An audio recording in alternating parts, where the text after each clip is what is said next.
Hey everybody, I'm Tara from Crooked Row, and it is very, very windy today, so I'm trying to walk to the greenhouse so that I can actually film this today.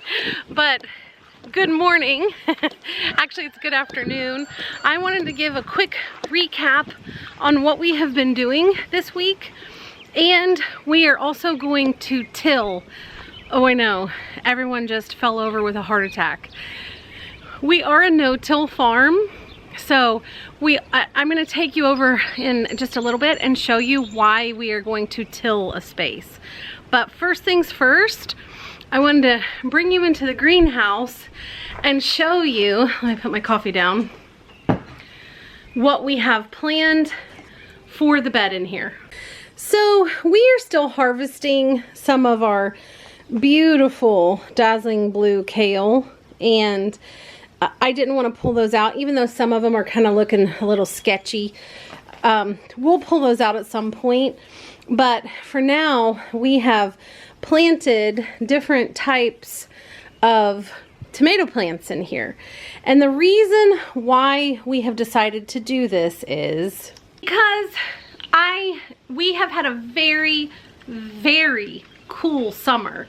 I mean, I don't think we have been above 83 yet, and it's the second week of June. So I am a little nervous about our tomatoes and our peppers. I know we will get some from our tomatoes and peppers, but the problem is we could only have a couple weeks harvest from our tomatoes and peppers. So I started thinking, and I was like, you know, the whole point of the greenhouse is to extend our season. And so what better way to do that than to go ahead and plant some of our tomatoes here. Now it gets sweltering in this greenhouse. Like right now it is hot in here.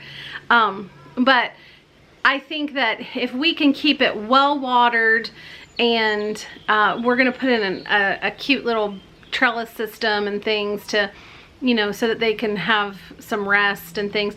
I might put in a shade cloth at some point, not sure on that one though. But so we also, and I'm gonna come out of the greenhouse, so I'm sorry if there's wind, but we've also planted in the bed that's right next to the greenhouse. And I'm just gonna show you that really quickly. So here you can see we already have a good amount of kale. That's actually, this one's going to seed. But I have planted our peppers in these beds. And one of the reasons for this is because we put, you know, the greenhouse material over top of this bed. And this should, if we don't run into really, really cold weather, by me planting the peppers in here, that means that we are going to extend our season most likely at least a month. So another, you know, 4 weeks of harvesting peppers.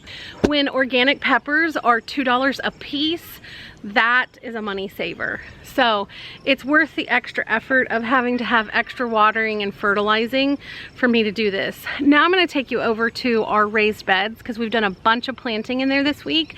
And if you're wondering why we didn't film any of this, one reason is I got stung in this eye, and my eye was like all yucky and swollen. So I thought I wouldn't disgust all of you guys out there in YouTube land. And the other reason is it's been raining a lot, so we were having to just, when we had free moments, like just bust out and go do it. We didn't have time to do all this. So I'll give you recaps when I don't get to bring you along, just so you can see where we're at and what we're doing. So I'm gonna head over there to the raised beds. We are now in the raised beds. You can see back behind me, we have the trellises in our raised beds. We have, over on this side, we have squash growing. 3 plants of squash over here, and 3 plants of squash over here. And they will go on this trellis. It will be a beautiful thing. And within these beds, on this side of this middle bed, we have cucumbers planted, so it will go over. And in the center, we have, I believe these are Jimmy Nardello peppers, and the rest is jalapenos. So peppers planted there. Come over to this bed, and we have peppers here. Now these 2 peppers, these are hot peppers. They took a little bit of a hit, and I think it was because we have had some wintry weather in May. I mean, there was a night that got down to, what was it, 38? That's pretty cold for May. So they kind of took a hit out here, but I'm hopeful. So we have, the rest is, let's see, King of the North peppers over here. We have some volunteer kale, 3 plants that are growing, and I'm going to keep letting them grow, and a volunteer fennel right here. So this bed is nice and full. I'm happy with that bed. I'm happy with this second bed. I feel like even though we've had such cool weather, we're getting good progress out of things. We also planted our sweet potatoes, which I normally film almost every year, but I feel like we filmed it every single year, so we didn't need to film it again. Sweet potatoes are one of the easiest crops that you can grow. Planting this box and this box full of sweet potatoes probably took us about 25 minutes. I mean, it's that simple. You just water them, and that is it, and you will get loads of sweet potatoes, loads. And on their trellises, I have some different tomatoes planted. So we have bumblebee tomatoes, we have Amish paste tomatoes, we have pink brandywines, and then this little guy over here is just struggling. I don't even know if you can see that tiny little tomato plant. See that? That's just horrible. But he is a San Marzano and he is struggling. And so here's the second bed that kind of needs weeded of sweet potatoes. Beautiful, beautiful. And going the other way, and to show what a difference, this tomato plant right here, it's big and it's full. That's a San Marzano. I mean, I just don't get it. I gotta be honest. I have 2 artichoke plants, actually 3. There's one tiny one right here. And the rest are peppers. And we have more volunteer kale growing. And these are cucumbers. And these little guys right here are cucumbers growing. Definitely have our raised beds set and ready to go. And then we didn't show this either. I kind of wish we had. So we built this TP trellis, and it's because, and I don't know how to pronounce this, guys, sorry, but I think it's called, is it Seychelles or, I don't know, Seychelles. And so I think maybe that's French. But you can see where those beans are popping up. Now these will climb this netting and probably even go up over this teepee. But what we used to create this teepee was, we have maple trees right there. This whole like grove of maple trees over here that frequently need cut down because they crowd each other out, and we hate to waste. So we love to build all of our little teepee things out of the stuff that we cut down from those maple trees, and then we lash them with rope. It's really that simple. This trellis is really too much. Like it can hold a ton of weight. And I mean, it's overkill for how light these beans will be. And we mulched our onion row, which is looking fantastic. We're trying to pull mulch off of our garlic so they can breathe a little better. And then we have our new tunnel, which if you're subscribed to the channel, you already watched us build and plant. And so we just came through this week, and if you can see these black lines, we've laid drip line in there. So drip line, and we planted more plants in between the tomatoes. Like we have some kale planted. Down at the end, we planted some bush beans and things like that. So the summer garden is like roaring and ready to go. So the next question is, why in the world would we till? Because we don't till. we raise worms. So we understand that disturbing them quite so much, like with a tiller, it really does reduce your worm population, and worms are friends of the garden for sure. So let me explain why.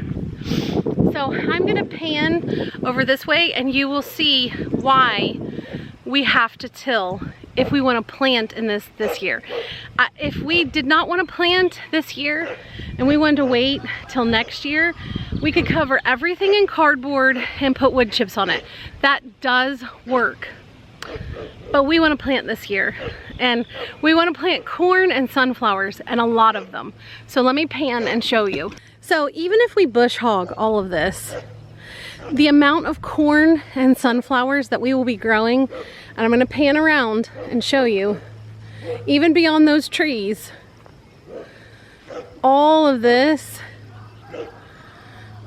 well, this is our berries, but next to here, you know, we've got a lot of space. And then we realized, let's walk back down to our very original gardening space that we've always called the cage, which is right next to our boxes.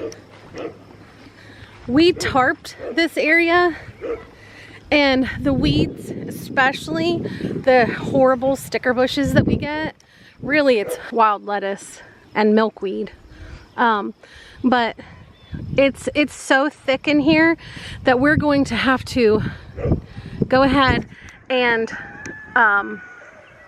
till this, and then right behind the boxes, that whole area is going to have to be tilled. And a lot of this is all going to be planted in corn and sunflowers. And hopefully the corn and the sunflowers will help us get a leg up on, and it will snuff out some of these weeds. It won't snuff out them all, but it will help. And then we'll be able to move in with the wood chips this fall. So while we are really big advocates of the no-till gardening, and we hate to disturb all of the beautiful ecosystem that's going on underneath of our feet in these sections, sometimes you kind of just have to do what you have to do. So we invite you to come along with us, and we will be tilling this tomorrow. So I'm gonna sign off for now and come back tomorrow morning when we start all of our tilling. So see you tomorrow.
Well, there you have it. We now have in that cage that we call it, we now have corn and bush beans and sunflowers planted in there, and we are enjoying seeing it all very nice and tidy all through there. We have more planting coming our way. We still have to put in our the rest of our tomatoes, because we have even more tomatoes than we planted on that trellis.